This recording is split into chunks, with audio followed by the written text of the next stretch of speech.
고려 중기부터 시작을 해서 무당들을 수도 개성에 들어오지 못하도록 했습니다.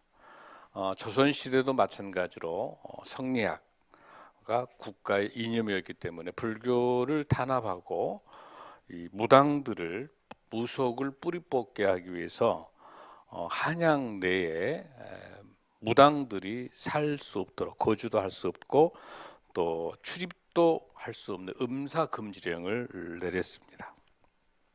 사실은 300년에 백제 왕인 박사 때도 그랬고 372년에 고구려 시대 때 태학이라는 그 당시에도 무속에 대해서 국가의 정치에 또 국가에 접근할 수 없도록 우리 조상들은 아주 지혜롭게 무속을 단속을 했었습니다. 1882년 6월입니다. 이날 신식 군대인 별기군하고 구식 군대하고 이제 그 나라를 지키기 위해서 훈련을 받는데 구식 군대에게 월급이 13개월 동안 월급이 밀렸던 거예요. 이제 13개월 만에 월급을 줬는데 그 월급 속에가 쌀이 20%만 들어있고 80%는 모래하고 거기에 쌀겨가 들어있는 거. 그러니까 이 군인들이 반란을 일으켰어. 그게 바로 이모군란입니다. 바로 그것은 왜 그랬냐면 그 당시에 이 민비의 친척인 민경호가 선해창 이 월급을 주는 걸 담당하고 민씨 일가가 모든 걸 헤쳐먹은 거예요. 다 돈을 빼돌리고. 그러니까 군인들이 반란을 일으킨 겁니다. 그래서 이모군란이 일어나게 되니까 민씨 일가가 이제 급히 피신을 하게 된 거죠. 그래서 민비가 궁녀로 위장을 하고 빠져서 광주로 해서 어디까지 갔냐면 충주 장원 쪽으로 피한 거예요. 거기에 또 민씨의 자기 친척이 있기 때문에. 그 당시 흥성대원군이 그렇지 않아도 민비가 이런 하는 것을 못 당해서 민비는 죽었다 사망 선고를 해버린 거죠. 그러다가 민비가 이제 급히 청나라에다 연락을 해가지고 청나라 군대가 들어오면서 흥선대원군을 또 이렇게 내리고 그 반란이 일으켰던 군대들을 장악하게 되면서 이제 50일 만에 다시 궁궐에 들어가게 됩니다. 들어가게 될 때 마침 이제 자기 친척 중에서 하나가 그 불안하죠. 언제 죽을지 모르니까. 그래서 무당을 소개하게 됩니다. 바로 그때 나타나는 무당이 박창렬이라고 하는 이씨 무당인데요. 이 무당이 이제 그때부터 민비를 만나가지고 12년 동안 조선이 망하게 되는데 아주 역할을 하게 됩니다. 그 뒤로 이제 민비가 이렇게 다시 궁궐로 들어와가지고 창경궁 쪽에 있으면서 수많은 결정함에 있어서 이 무당이 개입을 하게 된 겁니다. 그래서 금강산 1만 2천 봉을 잘 하기 위해서 돈을 내야 된다. 쌀 한 섬에다가 또 그 돈 1000냥 또 그 비단 하면서 그러니까 얼마나 많은 국고가 낭비가 되겠어요. 뿐만 아니라 이 조선이 안정을 취해야 된다라고 이야기하기 위해서 매일 구슬을 했어요. 궁정 안에서 굿하고 제사 지내고 그러면서 수많은 우리의 돈들이 다 국고가 거덜나기 시작합니다. 그래서 많은 이제 신하들이 이런 그 무당이 와서 이렇게 하기 때문에 도저히 보지 못해서 상소를 올렸어요. 상소를 올렸는데 그 사헌부에 있는 안효제라는 이 사람이 상소를 고종한테 올린 거예요. 그러니까 이미 고종은 민비에게 완전히 무속에 빠져 있어가지고 바로 이 안효제를 추자도로 귀양을 보내버립니다. 그러니까 아무도 이제 고위 관료들이 상소를 할 수가 없는 거죠.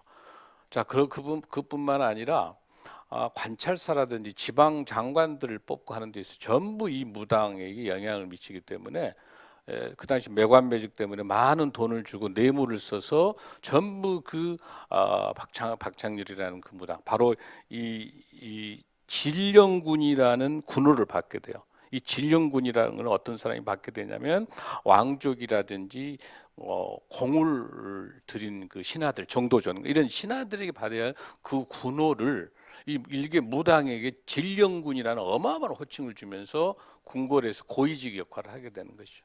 그러다 보니까 모든 고관 내적들이 전부 진령군에게 줄을 서게 되는 거예요. 그러면서 이 안에서 이제 부정부패가 시작되는 상황인 거죠. 뿐만 아니라 여기에서 어떤 문제가 발생하냐면 관찰사나 지방장관 임명할 때 뇌물을 쓰는 거죠. 전부 진령군 이 무당한테 돈을 쓰는 거예요. 여러분이 잘 알죠? 동학혁명이 일어났던 원인이 고부 군수로 있었던 조병갑 사건이 있어요. 그 조병갑 사촌이 조병식이라고 했는데 이 조병식이가 돈으로 뇌물 줘서 이 무당을 통해 가지고 이 고종한테 하사받은 그 직책 가지고 뇌물 썼으니까 본전이 생각날 거 아니에요. 그러니까 어마어마한 가림 주고 그 있는 지방에 있는 수많은 농민들에게 수탈하고 이런 수많은 악들이 다 무당에 의해서 진행된 거예요. 뿐만 아니라 이제 허구한 날 고종과 민비는요, 여기 있는 이 무당이 박창일이 이 무당이 이 관우의 귀신이 들렸다 해가지고 관우의 이름을 사당을 지어주게 되는 거예요. 북묘라고. 지금 어디로 가면 서울 명륜동 쪽에 지금도 있는 거예요. 그쪽에 그 터전이 그런 곳에 가서 계속 정사는 놔두고 고종과 민비는 완전히 무속에 취해가지고 나라를 이렇게 말아먹게 되는 거예요. 그러다가 1893년도에 무려 29번이 넘게 1년 동안에 왕실의 달회와 제사를 지내고요. 37번이나 무당과 같이 연회를, 그러니까 얼마나 국민들은 월급도 제대로 주지 못한 상태에서 궁중에서는 이 무속과 같이 이런 폐해가 있어 왕실의 근구가 완전히 바닥나게 됩니다. 그래서 1894년도에 도저히 농민들이 살 수가 없게 해서 동학혁명이 일어나게 된 거예요. 그 다음에 계속해서 이어서 1895년도에 드디어 이제 청일전쟁이 일어나요. 청일전쟁이 일어나가지고 이때 일본이 이제 청일전쟁을 통해 난 다음에 바로 민비 시해 사건. 이때 이제 이 무당의 진령군의 이 탄핵 이 문제가 여기서 스스로 조선 자체에서 하는 게 아니라 일본에 의해서 민비가 시해를 당하니까 진령군은 이 무당을 어디로 숨어버린 거예요. 나중에 시체도 찾을 수 없을 정도로.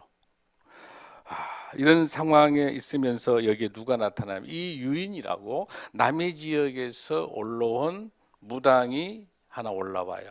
바로 이 박창렬이하고 같이 내연 관계예요. 그런데 양아들로 위장을 합니다. 그래서 이 사람도 고위 직책을 가지고 어디까지 올라갔냐면 법무대신. 그렇고 난 다음에 여기서 이제 세자, 그러니까 누구냐면 순종이죠. 순종이 열병이 좀 올라가야 하니까 이렇게 제사를 지내야 된다 하면서 또 죽은 또 고종이 계속해서 무속에 빠져 있으니까 죽은 명성황후의 민비 혼을 불러들인다면서 천도제를 한다. 또 돈을, 그러니까 끝날까지 조선이 망하는 끝날까지 무속에 의해서 나라가 이렇게 망해가요. 부패와 사치와 향락에 조선이 망하게 되는 그런 역사적인 비극을 가지고 있습니다. 똑같은 상황이 성경에서 구약에서 나타나고 있습니다. 우리가 지금 어떤 부분을 말씀을 나누고 있죠? 우리가 지금 야고보서 말씀을 묵상하고 있잖아요. 야고보서 오늘 읽었던 본문 말씀에 뭐가 있습니까, 여러분들? 17절, 18절에 엘리야가 우리와 성경이 같은 사람이로되 그가 비가 오지 않기를 간절히 기도한즉 3년 6개월 동안 왜 이스라엘에 비가 왔냐는 거예요, 여러분들. 여기서 야고보서는 아주 간단히 다루고 있지만은 이 야고보서가 지적하고 있는 야고보 사도가 지적하고 있는 것은 역사적으로 바로 엘리야가 사역했던 그 당시의 구약의 말씀을 통해서 바로 열왕기상에서 16, 17, 18, 19, 20장 계속해서 엘리야의 사역들을 근거로 이 본문을 가지고 있어서 너무나도 중요한 야고보서의 이 말씀이에요.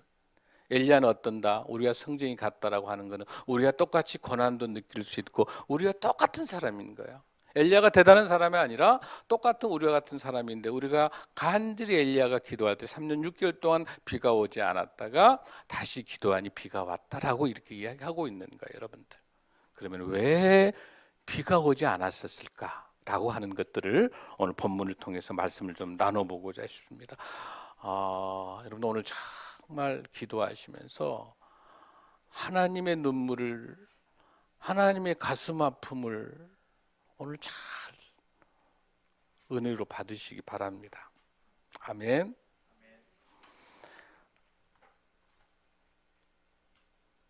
엘리야라고 하는 말은 누구냐면 엘이라고 하는 것은 하나님, 니, 나의, 야, 이 야라고 하는 야훼, 야스, 바로 야사. 그러니까 야훼는 나의 하나님이란 뜻이에요. 그러니까 지금 엘리야의 이름 자체가 하나님은 나의 하나님, 야훼는 여호와는 나의 하나님이라는 그 이름이 엘리야예요. 이사야도 이사야 야훼, 바로 야사, 하나님은 나의 구원자다, 그런 뜻이에요. 그래서 이 엘리야의 이 간절한 기도가 있을 수밖에 없는, 왜 하나님이 엘리야를 보냈을까라고 하는 그 마음을 오늘 이 시간을 통해서 잘 들었으면 여러분 좋겠습니다.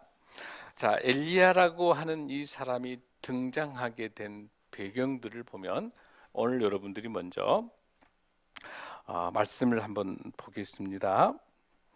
열왕기상 16장 30절에서 31절의 말씀입니다.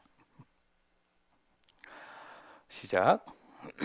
오므리의 아들 아합이 그의 이전의 모든 사람보다 여호와 보시기에 악을 더욱 행하여 느밧의 아들 여로보암의 죄를 따라 행하는 것을 오히려 가볍게 여기며 시돈 사람의 왕 엣바알의 딸 이세벨을 아내로 삼고 가서 바알을 섬겨 예배하고.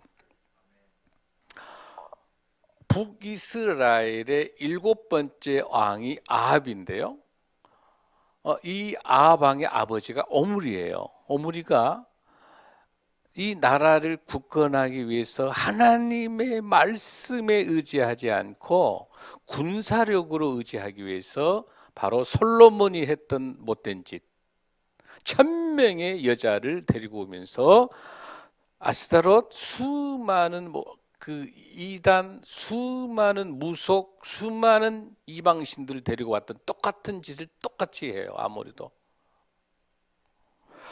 이 오므리도 마찬가지로. 그러면서 나라를 강하게 하기 위해서 이방신, 바로 페니케아 지역에 시돈이라고 하는 바로 도시국가에 있는 딸, 누구예요 여러분들? 거기 엣바알, 이름 자체가 바알이 들어있죠. 자기 아버지가 그 엣바알의 딸 이세벨이라고 하는 이런 아주 무지무지한 악녀 중에 악녀가 공주로 바로 황후로 들어오게 되는 거예요, 왕비로. 그래서 이때부터 엄청난 제약들이 시작되는 거죠. 바로 솔로몬이 죽고 난 다음에 여로보암과 르호보암으로 북이스라엘과 남유다로 나눠졌던 것들이 전부 우상 숭배예요. 그 중에 더 악랄한 것이 북쪽에 있는 북이스라엘, 바로 여기 나타나는 여로보암의 후손들이에요. 자, 19명의 왕이 있는데 전부 다 19명 전부 다 북이스라엘의 왕, 전부 다 악한 왕입니다. 남유다의 르호보암을 중심으로 되어 있는 왕은 20명의 왕이 있는데 그 중에 그래도 8명은 착한 왕이에요. 자, 그 악한 왕, 바로 오므리에 있는 아들 아합이 바로 여기 있는 이세벨과 같이 결혼하게 됩니다. 여러분들 왜 하나님께서 엘리야를 보냈을까? 나라가 안정되면 선지자 보낼 필요가 없잖아요. 나라가 아주 비참한 나라인 거예요. 그러니까 어떻게 하면 신앙생활을 할 것이냐가 아니라 바알이 참신이냐 하나님이 참신이냐를 따져야 될 기가 막힌 하나님 말씀이 부재인 상태에 하나님께서 너무너무 안타까우니까 엘리야를 보낸 거예요. 엘리야 선교사, 선지자. 자, 아주 우상숭배의 대명사예요, 여러분들. 자, 이 이세벨이 어떤 여자인가를 보겠습니다. 열왕기하 9장 22절 말씀입니다. 시작. 요람이 에후를 보고 이르되 에후야 평안하냐? 하니 대답하되 내 어머니 이세벨의 음행과 술수가 이렇게 많으니 어찌 평안이 있으라 하더라. 음행과 술수. 지금 시대가 똑같습니다, 여러분들. 이래서 하나님께서 새하늘과 새 땅을 나타낸 요한계시록의 똑같은 것을 다시 지적합니다. 요한계시록 2장 20절 말씀을 한번 보겠습니다. 시작. 그러나 내게 책망할 일이 있노라. 자칭 선지자라 하는 여자 이세벨을 내가 용납함이니 그가 내 종들을 가르쳐 깨어 행음하게 하고 우상의 제물을 먹게 하는도다. 아멘. 여러분, 이세벨에 의해서 이세벨의 이 악녀와 음행과 이런 무속과 어마어마한 이런 이세벨이 들어오니까 똑같이 아합도 똑같이 세뇌돼 버리는 거예요. 여자가 이렇게 악녀가 들어오니까. 그러면서 이제는 이스라엘 북이스라엘이 이제 망해가기 시작합니다. 최악의 우상 숭배가 돼. 그래서 바로 북이스라엘의 수도가 사마리아예요. 그 사마리아에다가 바알 신과 아세라 신의 신전을 만듭니다. 그곳에다가 오만 잡신들을 다 두고 있는 거예요. 누구 때문에? 이세벨 때문에. 그 여자가 들어올 때 가지고 오는 그 이방신이 누구예요? 바알이에요.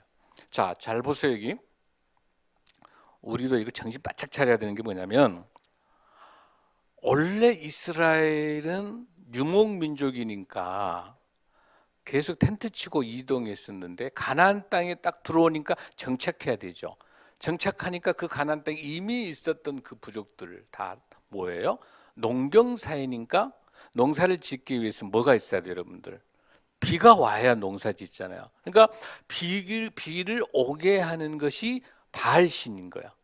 번개, 불을 내고 바로 그게 바알신인 거예요. 그러니까 바알신이 먼저 있는 거고, 우리 여호와 하나님께서 나중에 이제 가나안 땅에 들어가서 보니까 지금 바알신이 완전히 일상화되어 있는 거야.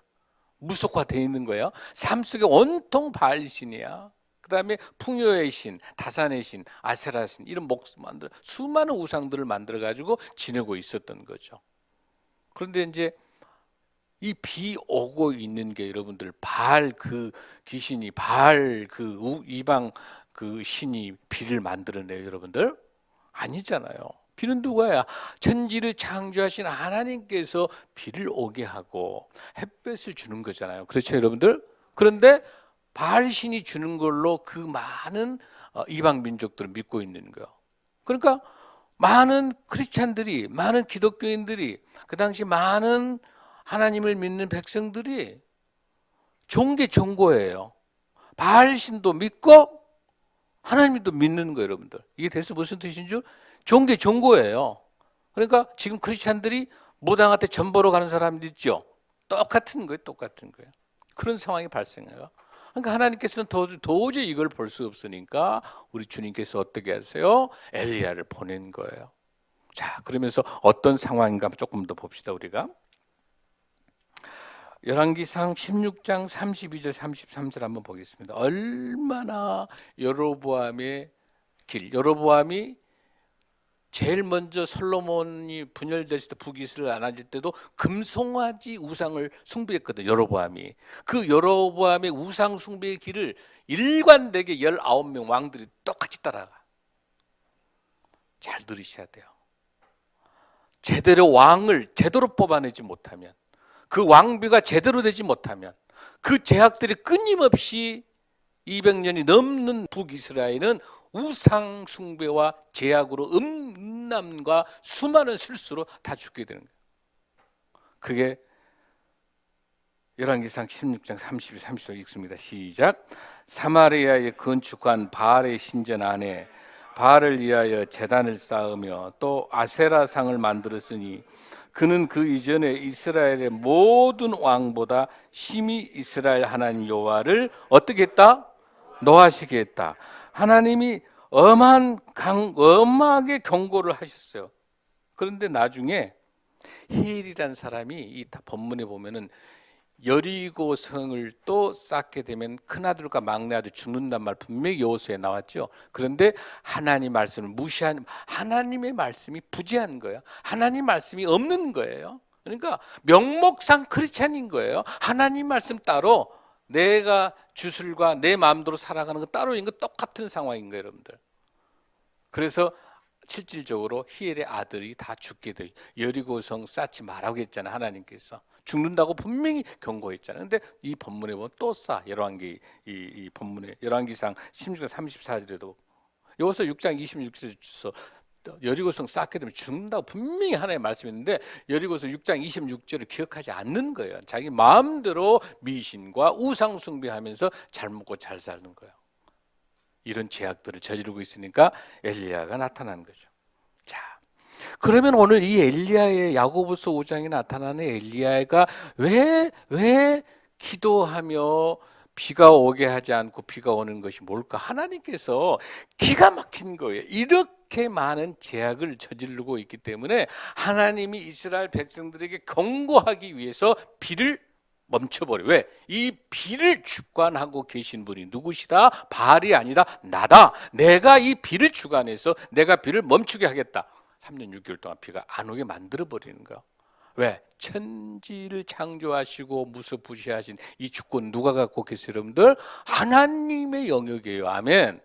그래서 하나님께서 비를 멈춰버려요. 그러니까 이스라엘의 북이스라엘 전체가 가뭄이 들게 되는 거예요.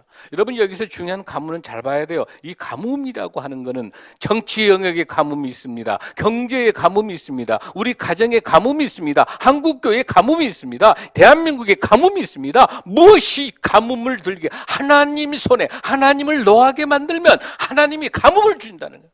무섭고 떨리는 이 역사에 대해서 사랑하는 성도 여러분, 이 하나님의 이 역사를 어떻게 우리가 받아들여야 되는지, 그 가뭄이 어떤 가뭄인지. 열왕기상 17장 1절 말씀을 한번 읽겠습니다. 시작.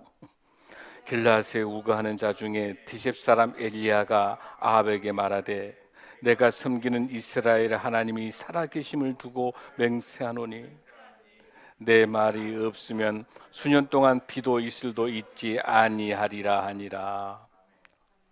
하나님께서 비를 주지 않겠다. 하나님 분노하신 거예요. 우상 숭배하고 음행하고 술수하고 하나님의 말씀이 부재 없는 거예요. 하나님께서 뭐라고 말씀을 주셨죠? 분명하게 십계명에서 뭐라고 주셨어요? 너는 나 외에는 다른 신들을 내게 두지 말라. 출애굽기 20장 3절. 여러분 십계명 1, 너는 나 외에는 다른 신들을 내게 두지 말라. 하나님 말씀하셨어요. 두지 말라. 여기에 보면은 나 외라는 이 단어가 알파나이라는 히브리어인데요. 이 알이라고 하는 것은 전치사로서 뭐뭐 위에 뭐뭐 옆에 한 16가지 쓸 수 있어요. 거기 파나이라는 단어는 면전이나 하나님의 면전이라는 뜻이에요. 그러니까 더 정확하게 이야기하면은 나 외에는 다른 신 두지 말란 말은 무슨 뜻이에요? 내 얼굴 앞에 하나님의 면전 앞에 다른 신들을 내게 두지 말라는 뜻이에요. 왜 그러셨을까? 하나님께서 하나님하고 우리하고의 하나님의 끝없는 사랑에 대한 관계가 깨지기 때문에 그러는 거예요. 여러분 결혼했는데 남편이 바람 펴가지고 관계가 깨지잖아요. 딴 여자 좋아하면 돼요? 안 돼요? 안 되잖아요. 사랑의 관계가 깨지는 거예요. 뿐만 아니라 그 진정한 사랑 안에 이루어지는 자유가 상실되는 거예요. 늘 불안하는 거예요. 그래서 시편 115편 8절에 이렇게 돼요. 우상을 만드는 자들과 그것을 의지하는 자들이 다 그와 같이 되되. 우상 만든 사람은 무속과 우상하는 사람은 그 우상 숭배한 그대로 된다는 거야. 자, 뭐라고 되어 있냐면 시편에 115편 5절 6절 7절에가 입이 있어도 말도 그렇지 우상이 입이 있어도 그 목각이 철로 만든 게 말해요. 입이 있어도 말도 못하고 귀가 있어도 듣지도 못하고 손이 있어도 잡지도 못하고 발이 있어도 가지도 못하고 귀가 있어도 듣지도 못하고 코가 있어도 냄새도 못 맡은 이런 것들을 뭘 믿고 있느냐. 그래서 어떤 신을 믿고 있느냐에 따라 여러분의 우리의 인격이 결정됐다고 바클레이 선생님이 이야기하고 있어요. 여러분이 무엇을 믿느냐에 따라서 여러분의 인격이 결정된다는 사실이에요. 15세기 아주 유명한 과학자이자 건축가이자 화가가 있어요. 최고의 아름다운 그림을 그렸습니다. 최후의 만찬의 그림을 다 그렸어요. 너무나도 정말 열심히 기도하면서 하나님 이 작품을 만들어 달라고. 그러면서 이제 다 완성하고 난 다음에 친구 보고 오라고 그랬어요. 친구야 한번 이 그림 좀 볼래? 뭐가 너에게 한번 어떻든 친구가 야 다빈치 이야 너무너무 놀랍다. 뭐가 너 제일 감동되니? 그러니까 예수님이 잡고 있는 그 유리잔 너무너무 아름답다는 거야. 그랬더니 다빈치는 바로 붓을 들고 유리병을 지워버립니다. 뭐라고 이야기하냐면 예수 그리스도 외에 그 어떤 것도 시선이 집중되는 것은 우상이다. 최후의 만찬의 그림 속에서 예수 그리스도 외에는 아무것도 의미가 없는 것. 그래서 우상이 되는 유리잔, 가장 아름답다는 유리잔이 예수님 외에 우상되니까 지워버리는 거예요. 최후의 만찬의 그림에서. 할렐루야. 골로새서 3장 5절에서 그러므로 땅에 있는 지체를 죽이라. 곧 음란과 부정과 사욕과 악한 정욕과 탐심이니 탐심은 우상 숭배니라. 모든 무속과 무당은요, 나만 잘 먹고 잘 살면 되고 나의 이익만 위해서 점괘를 보는 거예요. 탐심입니다. 탐심.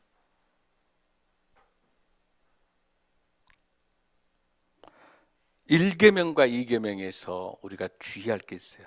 우리 일계명은 누구를 예배할 것이냐, 하나님 외에 그 어떤 신도 하다. 제 이계명은 뭐냐 여러분들, 어떻게 예배를 할 것이냐예요. 너를 위하여 새긴 우상을 만들지 말고 어떤 형상도 만들지 말고 그것들에게 절하지 말고 그것들을 섬기지 마라. 어떻게 예배할 것이냐. 하나님께서 우리에게 말씀 주신 10계명의 이 말씀에 1계명을 주신 이유는 뭐냐면 1계명의 문제의 첫 단추가 잘못되게 되면 나머지 10계명 모두 다가 흐트러지는 거예요. 하나님 사랑하지 않고 이웃 사랑할 수가 없는 거예요. 한국교회. 아니요. 저 여러분, 우리 신앙에서 지금 정확하게 봐야 될 게 뭐예요 여러분들 지금? 우리의 신앙이 무속화되고 있지 않는지, 우리의 신앙이 나의 신앙과 나의 신실한 하나님의 말씀이 내 삶을 지배하고 있는지, 하나님의 말씀이 내 삶의 주인 되어 있는지, 아니면 내가 세상 것에 흔들려 있는 건지. 하나님께서 마태복음 17장 13절에 이렇게 말씀합니다. 좁은 문으로 들어가라. 멸망으로 인도하는 문은 크고 그 길이 넓어 그리로 들어가는 자는 많고 생명으로 인도하는 문은 좁고 길이 협착하여 찾는 자가 적음이라. 사랑하는 성도 여러분, 좁은 길로 가야 합니다. 힘들고 어렵지만 하나님의 말씀을 향해야 됩니다. 열왕기상 18장 16절의 말씀을 보겠습니다. 여러분, 여기서 나타내는 이 본문이 주고 있는 말씀이 뭐라고 생각하세요? 이제 엘리야가 하나님께서 이스라엘의 제약 때문에 완전히 가뭄이 들게 하니까 이 가뭄이 든 것에 대해서 하나님께서 기도할 때 이 가뭄이 해결될 수 있도록 엘리야를 통해 역사하실 때 뭘로 먼저 출발하게 되냐면 제일 먼저 이 아합 왕에 의한 이세벨이 다니고 오는 신들, 그게 뭐 여러분들 바알신 450명의 선지자와 아세라 신 400명, 850명에 있는 그 신들하고 이 이세벨이 다 죽여버리고 지금 누구만 남아있냐면은 엘리야만 남아있는 거예요. 그러니까 850대 1의 영적 전쟁을 치르는 거예요. 자, 이 비가 오지 않는 거는 엘리야, 네가 방해했기 때문에 이 우리 땅에 이 사마리아 지역에 이 북이스라엘 비가 오지 않는다고 아합이 따지니까 무슨 얘기입니까? 당신이 이렇게 하나님의 말씀을 무시하고 이렇게 제약과 음행과 모든 이런 제약들 우상 숭배하기 때문에 하나님께서 아합 왕을 벌하시기 위해서 징계하기 위해서 비를 안 오게 가뭄했는데 당신이 원인이라는 거예요. 그러니까 엘리야가 오베다를 통해서 아합을 만나요. 자, 그러면 누구 말이 맞는지 해봅시다. 그래서 이제 드디어 여러분 갈멜산 알죠? 갈멜산 영적 전투가 일어나는 그 갈멜산은 지중해하고 연결되어 있는 곳이에요. 그곳에서 자 밑에다 이제 12돌을 지금 12지파예요. 돌을 다 갖다가 이렇게 쌓아요. 흙더미를 싸고 난 다음에 거기다가 이제 송아지를 얹어서 각을 떠서 다 올려놓고 난 다음에 그 다음에 12바켓으로 물을 그 제단 쌓는 곳에다가 물을 흥청 그 당시 가뭄이기 때문에 물이 얼마나 귀해요. 그 물을 갖다가 그 제단에 다 둘르게 사게 해요. 그러고 난 다음에 이제 기도를 합니다. 먼저 바알신과 아세라신에 해당되는 850명에 대해서 지금 그 당시에 누가 보고 있습니까? 옆에가 이스라엘 백성들이 북이스라엘 백성들 다 같이 지금 현재 다 지금 첨예하게 지금 영적 전쟁을 보고 있는 거예요. 그러면서 그 제단에 자 바알신 자기네들이 믿고 있는 신 바알신이니까 바알신에게 기도하고 그러면은 뭐가 된다? 비가 온다고 확신을 하고 한참 동안에 하는데 비가 온다 안 온다? 안 온다. 그러니까 안 되겠으니까 자기들 몸을 자해해 피를 막 흘려 막 별짓거리 다 하는 거야. 비가 온다 안 온다? 안 온다. 자 엘리야가 야 다 물러나. 그 다음에 엘리야가 간절히 하나님께 기도하는 거예요. 간절히 기도하는 거예요. 이거 어떻게 해요? 제일 먼저 불이 확 떨어져. 불이라고 하는 것은 뭐예요? 회개. 철저히 하나님 앞에 회개하는 불을 통해서 거기 있는 것이 확 타버리는 거예요.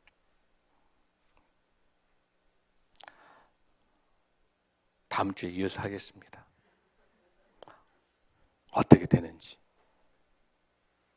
하나님께서 어떻게 역사하는지 네. 그래서 비가 어떻게 됐는지는 다음 주에 하겠습니다. 하나님 의지하시기 바랍니다. 할렐루야. 오직 예수 그리스도 우리 하나님만이 우리 힘입니다. 아멘. 하나님이 우리의 방패입니다. 아멘. 하나님이 우리의 반석입니다. 아멘. 하나님만이 불을 내리시고 하나님만이 비를 내리실 줄로 믿습니다. 다 함께 기도하시겠습니다.